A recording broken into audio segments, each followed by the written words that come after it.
ఏడాది క్రితం అధికారం లేకొచ్చిన చంద్రబాబు నాయుడు గారి ఆధ్వర్యంలో అధికారం లేకొచ్చిన కూటమి ప్రభుత్వం రావడానికి ముందు బరి తెగించి ఏదైతే డిక్లేర్ చేశారో మేము వస్తే రెడ్ బుక్ రాజ్యాంగం ఉంటుంది, రెడ్ బుక్ పాలన ఉంటుంది, ఏదో మాటలు చెప్తున్నాను అనుకున్నాం. కానీ దాని పర్యవసానాలు వచ్చినప్పటి నుంచి వాళ్ళు మొత్తం అన్ని వ్యవస్థలను భ్రష్టు పట్టించి, ముఖ్యంగా పోలీసు వ్యవస్థను, రెడ్ బుక్ రాజ్యాంగం అంటే ఎట్లుంటుంది, ఒక ప్రజాస్వామ్య దేశంలో ఒక రాష్ట్రంలో ఎట్లా ఇంప్లిమెంట్ చేయగలరు అనేది వరుస పెట్టి తప్పుడు కేసులు పెట్టడం ద్వారా ఆచరణలో చూపిస్తూ వచ్చారు. దానికి తాజాగా వైఎస్ఆర్ కాంగ్రెస్ పార్టీ సీనియర్ నాయకుడు మాజీ మంత్రి గోవర్ధన్ రెడ్డి గారు కూడా ఈ మధ్య గురయ్యారు. అంటే ఏదైనా కేసులో ఆధారాలుంటే దాని మీద ఎంతవరకైనా పోవచ్చు, ఎంతో కొంత పొగ ఉంటే నిప్పు ఉందని చెప్పి దాని మీద పోయి చేయడంలో కూడా అభ్యంతరం లేదు. కానీ అసలు ఏమీ లేకుండా కల్పిత కథలన్నీ కలపడము, ఓ స్క్రీన్ ప్లే తయారు చేయడము, పాత్రలు సృష్టించడము, వాళ్ళ ఎల్లో మీడియాలో ఒక వారం 10 రోజులు నెల రోజులు నడపడం, ఆ తర్వాత వాళ్ళని ఎక్కడో పట్టుకొని కన్ఫెషన్ అని రాసుకోవడం, ఆ తర్వాత దానికి సంబంధించి ఏదో సెక్షన్లు పెట్టి ఎఫ్ఐఆర్ తయారు చేయడం, అది 10 ఏళ్ల క్రితందో 5 ఏళ్ల క్రితందో ఎప్పుడైనా సరే ఆ కాగితాలన్నీ పెట్టేసుకుని ఈ పత్రికల్లో వచ్చినప్పటికీ జనంలో మెదళ్లలోకి ఎక్కించిన విష ప్రచారంతో ఎక్కించినవన్నీ కథలన్నీ ఎక్కించి పట్టుకురావడం, జైల్లో వేయడం. అది సోషల్ మీడియాతో మొదలై నాయకులు అందరినీ తిరుక్కొని పరాకాష్ఠకి ఏదైతే భయపడుతున్నామో అది జరుగుతుంది.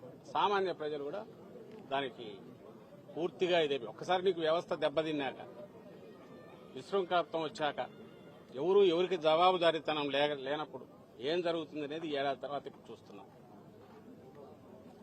దీనికి ఇలా వీళ్లు చేయడం వల్ల ఏదో సాధిస్తారనుకుంటే అది పొరపాటు. ఒక నెల రోజులో 2 నెలల్లో నాయకులను, కార్యకర్తలను, సోషల్ మీడియా యాక్టివిస్టులను జైల్లో పెట్టచ్చు. కానీ బయటకు వచ్చేసరికి ఎలా తయారవుతున్నారంటే మరింత గట్టిగా తయారై వస్తున్నారు. వైఎస్ఆర్సీపీ మరింత బలపడుతోంది. భయము, బాధ ఏదంటే ఈ విశృంఖలత్వం పెరిగిన తర్వాత రాష్ట్రంలో ఓ సిస్టమ్స్ అలవాటు పడిన వ్యవస్థ, పోలీసు వ్యవస్థ, అది గాడి తప్పితే ఎట్లుంటుందనే ఫలితాలు మనం బీహార్లోనో ఆటవిక రాజ్యాల్లోనూ చూస్తాము. నిరంకుశత్వం ఉన్నప్పుడు ఎమర్జెన్సీ టైంలో చూశాం.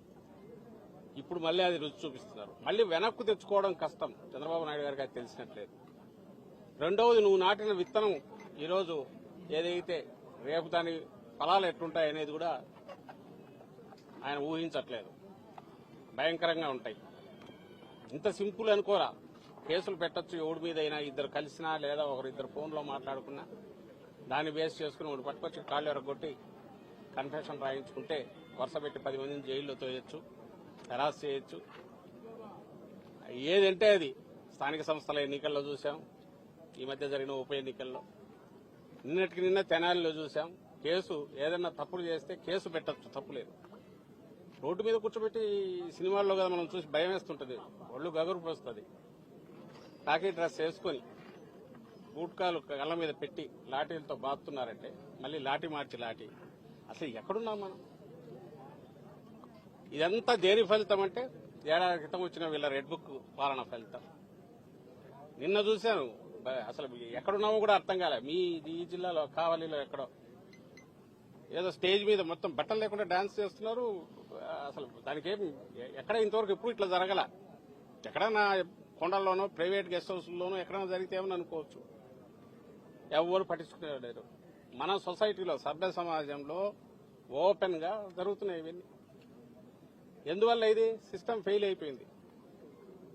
వాళ్ళకు తాబేదారులుగా ఉండే అధికారులను ముందు పెట్టి నడిపిస్తున్నారు. డ్రెస్సులో, కాకి డ్రెస్సులో గూండాయిజం అనేది ఒకప్పుడు అనుకునేవాళ్ళం, అది కళ్ల ముందు ఇప్పుడు కనపడుతుంది. వాళ్ళు ఒకసారి అదుపు తప్పినాక వాళ్ళకు వాళ్లే రాజులు అవుతారు. అప్పుడు ఏ వ్యవస్థ పనిచేయదు. చంద్రబాబు నాయుడు గారికి అది ఎక్కినట్లేదు. ఆయనకు గాని, ఆయన కొడుకు గాని, ఈ ప్రభుత్వానికి గాని ఏం పర్వాలేదు. వైఎస్ఆర్సీపీ బలమైన పార్టీ మరింత బలపడుతోంది. ఈయన ఎంత నొక్కాలని చూస్తే బంతిని గోడ కొట్టి ఎట్లా తిరగేస్తుందో అంతగా బలపడుతోంది. నేను ఇంతకుముందు అన్నట్టు మా వారి దానికంటే కూడా రాష్ట్రాన్ని ఎటు తీసుకుపోతున్నారు.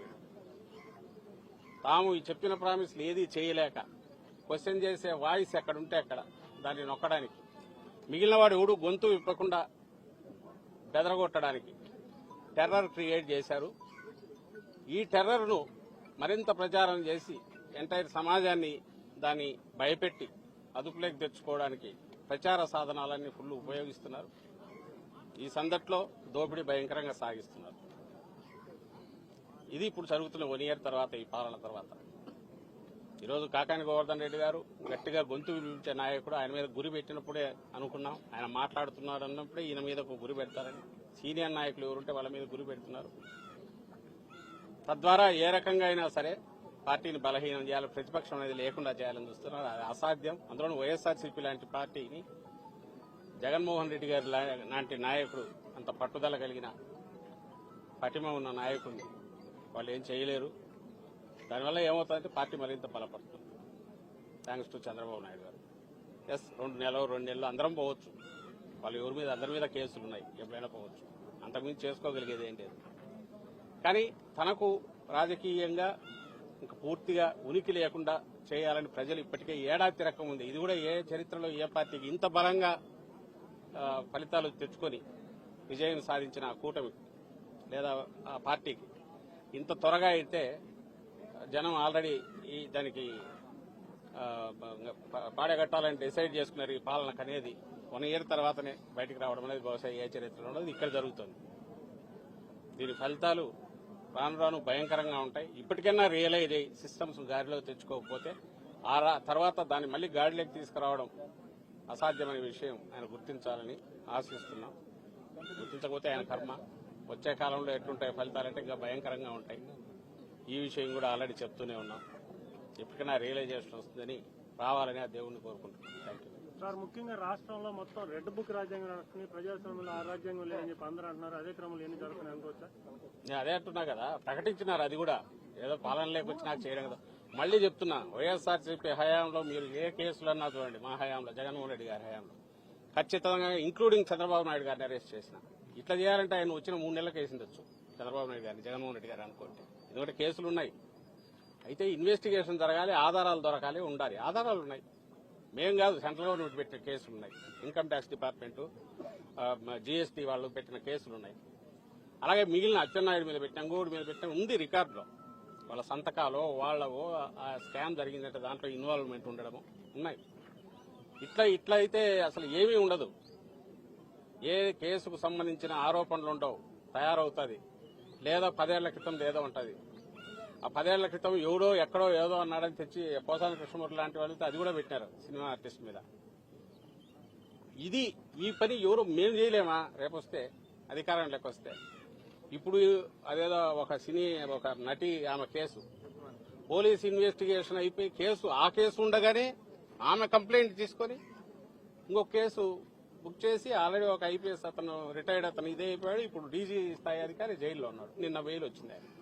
గత ప్రభుత్వంలో ఫిర్యాదులు వచ్చిన కేసులే కదా సార్, అవన్నీ కూడా ఇప్పుడు తోడింది.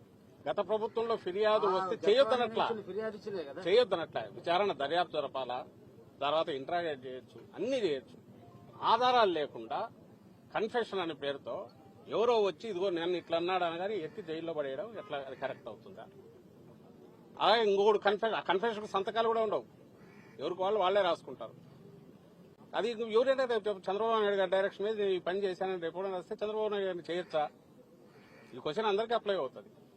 కాకాని గోవర్ధన్ రెడ్డి మీద పెట్టిన కేసు ఏ సెక్షన్ తర్వాత ఎట్లా సెక్షన్లు యాడ్ చేశారు తెలియదు. మళ్ళీ వచ్చే ఉన్నట్టుండి ఎస్సీ ఎస్టీ కేసు లేదా ఎక్స్ప్లోజివ్స్ కేసు ముందు లేదు. మైన్స్ అండ్ మినరల్స్ యాక్ట్ కింద అసలు అవన్నీ బెయిలబుల్ సెక్షన్స్ పెట్టిన, అసలు వాటికి అసలు అరెస్ట్ అనేది ఉండదు. పెనాల్టీలు వేస్తే వేయాలి తప్ప అరెస్ట్ లేవు. కాబట్టి వాళ్ళు రియలైజ్ అయినారు, ఓహో ఇది నిలబడదు అనుకున్నారు. దాని తర్వాత మళ్ళీ ఇది తెచ్చి చేర్చారు. అక్కడ ఇది ఎవడినా తిట్టాడని పెట్టచ్చు, పెట్టేసి ఇమీడియట్ దానికి సంబంధించి కేసు తయారు చేసి పెట్టచ్చు. మేజిస్ట్రేట్ దగ్గరికి పోతే మేజిస్ట్రేట్ 14 ఒకసారి పోయినాక ఇంకొక కేసు కరెక్ట్ పీటీ 13వ రోజు వంశీ విషయంలో గమనిస్తున్నాం. 13 రోజులు కాగానే మళ్ళీ ఇంకోటి వస్తుంది, లేదా ఎక్స్టెన్షన్ గా పోలీస్ కస్టడీ, అది అయ్యేసరికి పీటీ వారెంట్, ఇంకొక కేసు, పెట్టుకుంటా పోతుండొచ్చు. సో 90 రోజులు 100 రోజులు నిన్న నందిగం సురేష్ ఒకసారి 90 రోజులు దాటిపోయింది. ఇప్పుడు వీళ్ళ ఆయన భార్య పోయి కంప్లైంట్ ఇచ్చింది, అవతల వాడు వచ్చి ఇంటి మీద గొడవ వచ్చాడు, దాన్ని తీసుకోలేదు. ఇతను కొట్టాడని చెప్పి తప్పుడు కేసు పెట్టేసి ఎత్తిలో వేశారు. సాక్ష్యం లేదు. ఒకవేళ వాడు చెప్పకపోతే బలవంతంగానే చేయిస్తారు, సాక్ష్యం తీసుకుంటారు. దాంట్లో మళ్ళీ జైల్లో కొట్టారు. ఇంకా ఇవి నేరాలైతే అంటే ఇట్లా రాయించుకుని నేరాలు కథ రాసినట్టు పాత్రధారులను క్రియేట్ చేసి స్క్రిప్ట్తో తయారు చేసి స్క్రీన్ ప్లేతో చేయడం మొదలు పెడితే ఇంకా అసలు మనల్ని ప్రొటెక్ట్ చేసుకోవడానికి ఉన్న కాన్స్టిట్యూషన్, మనం ప్రొటెక్ట్ చేసుకోవడానికి ఏర్పాటైన సిస్టమ్స్ అవే మనల్ని భక్షించడం మొదలు పెడితే, అవే మనల్ని ఇబ్బంది పెట్టడం మొదలు పెడితే ఇది ఇంక డెమోక్రసీ ఏంటి? ఇక్కడ ఇంత ఎలక్టెడ్ గవర్నమెంట్లు ఎందుకు? అధికారులు కూడా వాళ్ళ కంట్రోల్లో వాళ్ళు ఉండరు. ఇది వరీసంగా ఉంది. సార్, ఇప్పుడు గత ప్రభుత్వం హయాంలో అక్రమ మైనింగ్ జరిగింది, 250 కోట్ల రూపాయలు పెనాల్టీలు కూడా వేశారని మీ పార్టీకి సంబంధించిన మాజీ మంత్రి ఒక సందర్భంలో మీడియా ముందు ప్రచారం చేశారు. ఇది దాన్ని ఏ విధంగా చూడొచ్చు? అంటే అక్రమం జరిగింది, కాకాని గవర్నర్ అక్రమంగా అరెస్ట్ చేశారు, మరొక ఎంపీని అరెస్ట్ చేయలేదని కూడా ఆయన అన్నారు. అంటే అక్రమ మైనింగ్ జరిగిందని ఆయనే అన్నట్టుగా చెప్తున్నారు, మీడియా ముందు కూడా అన్నారు. మళ్ళీ చెప్తున్నాము, కేసులు పెట్టుకోవడంలో తప్పు లేదు, ఆధారాలు ఉంటే ఇన్వెస్టిగేట్ చేయడంలో తప్పు లేదు. వాటికి అరెస్ట్ అనేది ఎక్స్ట్రీమ్ లాస్ట్ స్టెప్ కింద ఉండాలి. ఎవడన్నా కోఆపరేట్ చేయడో ఇంకోటి అనుకుంటే, లేదా హైలీ ఇన్ఫ్లుయెన్షియల్, అట్లంటే చంద్రబాబు నాయుడు గారు హైయెస్ట్ ఇన్ఫ్లుయెన్షియల్ పొజిషన్ లో ఉన్నాడు. ఆయన మీద కేసులు ఆయన రివ్యూ చేసి నీరు కట్టడానికి ప్రయత్నం చేసుకుంటున్నాడు. అరెస్ట్ అయిన వ్యక్తి, లిక్కర్ కేసులో బెయిల్ మీద ఉన్న వ్యక్తి, ఆయన డిసైడ్ చేసుకుంటున్నాడు కేసు. అప్పుడు ఏదన్నా దాని మీద నిజంగా డిసైడ్ చేయాలి. బయటకు వచ్చి ఎక్కడో అసలు సంబంధం లేని దాంట్లో నీకు నువ్వు స్కామ్ అని ఈనాడు జ్యోతిలో రాసుకొని, లేదా ఇంకోటి పడక ఎవడో ఒకటి మీద ఒకటి ఆరోపణలు చేస్తే దాన్ని బేస్ చేసుకుని ఒకటి కట్టు, అది కూడా అభ్యంతరంలా. కానీ అరెస్ట్ చేయడం ఏంటి? అరెస్ట్ కాకుండా నువ్వు ఎంక్వైరీ చేయలేవా? చేయలేని పరిస్థితి ఉందా? ఏలే, అందరికి మీకు మాకు అందరికీ తెలుసు. ఎంక్వైరీ చేయొచ్చు, 41 నోటీస్ ఇచ్చి పిలుచుకోవచ్చు, కూర్చోబెట్టి మాట్లాడుకోవచ్చు. అండ్ సాక్షులు ఎవరంటే వాళ్ళతో పిలిపి ఇవన్నీ చేయొచ్చు కదా. ఇంట్రాగేషన్ చేసుకోవచ్చు, ఇన్వెస్టిగేషన్ చేసుకోవచ్చు. ఇది ఎక్స్ట్రీమ్ స్టెప్ ఏది ఉందో దీన్ని చేయడానికి క్వశ్చన్ చేస్తున్నాం. ఆ ఎక్స్ట్రీమ్ స్టెప్ కు వెళ్లడానికి ముందు తతంగం నడిపేది ఫార్స్, అది కనపడుతుంది కళ్ళ ముందు, దాన్ని క్వశ్చన్ చేస్తున్నాం. సోషల్ మీడియా కేసులన్నీ అలాంటివే. ఎవరో ఏదో చెప్పారు, వాడెక్కడో ఏదో అన్నారని చెప్పి దాని మీద డైరెక్షన్ ఇచ్చి వరుస పెట్టి అందరినీ తీసుకొని వస్తున్నారు. ఇంకా వరుస పెట్టి 10 ఏళ్ల క్రితం దగ్గర నుంచి పోస్టులని తీస్తున్నారు. ఎవడు దాన్ని సోషల్ మీడియాలో అబ్యూజ్ చేయడము, అసహ్యంగా రాయడం ఎవడు భరించు. అందులో వైఎస్ఆర్సీపీ కానీ జగన్మోహన్ రెడ్డి గారు కానీ అలాంటి వాటిని ఎప్పుడు సపోర్ట్ చేయరు. ఉంటే గిట్టి ఉంటే వాళ్ళకి ఆ కల్చర్ ఉంది. బట్ దానికి సంబంధించి కేసులు పెడితే దాని ప్రొవిజన్లు దానికి ఉన్నాయి. అలాంటి దాన్ని తీసుకొచ్చి కిడ్నాప్లు, సుపారీ కిల్లింగ్ల సెక్షన్ పెట్టి నువ్వు అరెస్ట్ చేస్తే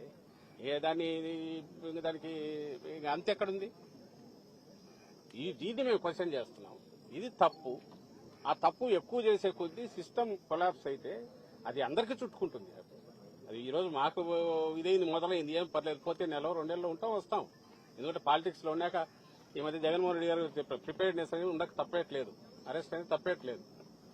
బట్ దీన్ని రుచి మరిగినాక సిస్టమ్ ఇంకా తర్వాత నీ కంట్రోల్ ఎవరి కంట్రోల్ ఉండదు.